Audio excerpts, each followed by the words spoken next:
د یا باسطو وظیفه روزانه لس کرته په دې طریقې سره وایه الله جل شانه به دې چېرته د چا محتاج نه کي. الله به د خلکو نه مستغني ګرځوي. بسم الله الرحمن الرحیم. السلام علیکم ورحمة الله وبرکاته. زما وروڼو او خویندو، نن درته د الله جل جلاله یو داسې مبارک نوم درته ښیم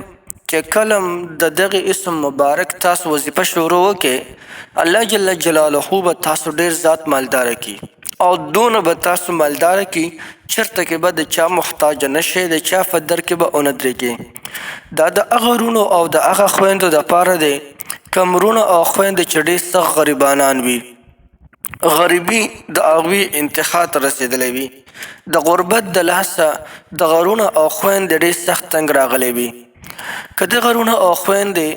د یا باسطو دا وظیفه شروع وکړي، لس کرته کول دي روزانه، لیکن طریقه به یې درته ښیمه چې په څنګه طریقې سره به کوې لس کرته. دا نه چې بس یو ځای کې ودرېږې او لس کرته ووې، نه، د دې طریقه لږه شان جدا ده. انشاءالله که دا اسم مبارک تاسو پابندۍ سره لولې او د دې وظیفه پابندۍ سره کوئ، الله جل جلاله به چېرته د چا په در کې ونه درئ، د خپله دره به درته هر څه بېسیاره درکړي. بل د دې وظیفې دومره لوی پاور دی چې که د ستا روزي لنډه تنګه وي، نو د دې وظیفې په برکت باندې به الله جل جلاله ستا روزي پراخه کړي او داسې ډېره به دله پراخه کړي چې ستا به په وهم فهم ګمان کې هم نه تېرېږي. رب العالمین به تا سره غیبي مدد کوي. د دې وظیفې یوه فایده دا هم ده که یو انسان دی او د هغه کاروبار نشته دی یا د هغه روزګار نشته یا ورته نوکري نه میلاویږي، که د یا باسطو دا وظیفه والا رونیسي، الله جل جلاله به هغوی ته ښکلي مزیدار ځای کې روزګار او کاروبار به والا هم ورکړي. یعنی الله جل جلاله به په روزګار باندې ولګوي، دې وجې نه به د هغوی معاشي زندګي هم ښه شي، روزي به هم رب العالمین فراخه کړي او رب العالمین به غریبي هم ختمه کړي.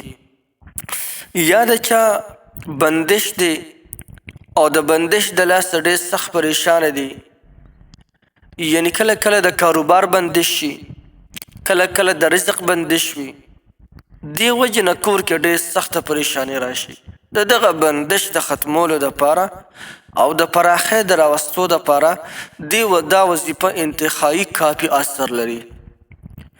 تر دې پورې چې دا وظیفه د یا باسطو وظیفه د کم حاجت دپاره هم رونیسي او کامله بروسه په الله جل جلاله باندې، زر تر زره به دی الله جل جلاله هغه تمام حاجتونه پوره کړي او تمام مقاصدو کې به دی رب العالمین کامیاب کړي. نو راځئ د وظیفې کولو طریقه درته ښیم. طریقه د وظیفې کولو انتهایي اسانه ده. دې دپاره به پنځه واړه وخته مونځ په پابندۍ سره کوئ. پنځه واړه وخته مونځ به پابندۍ سره کوئ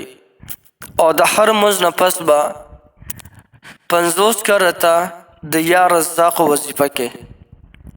مخکې وروستو درې کرته درود شریف، 50 ځله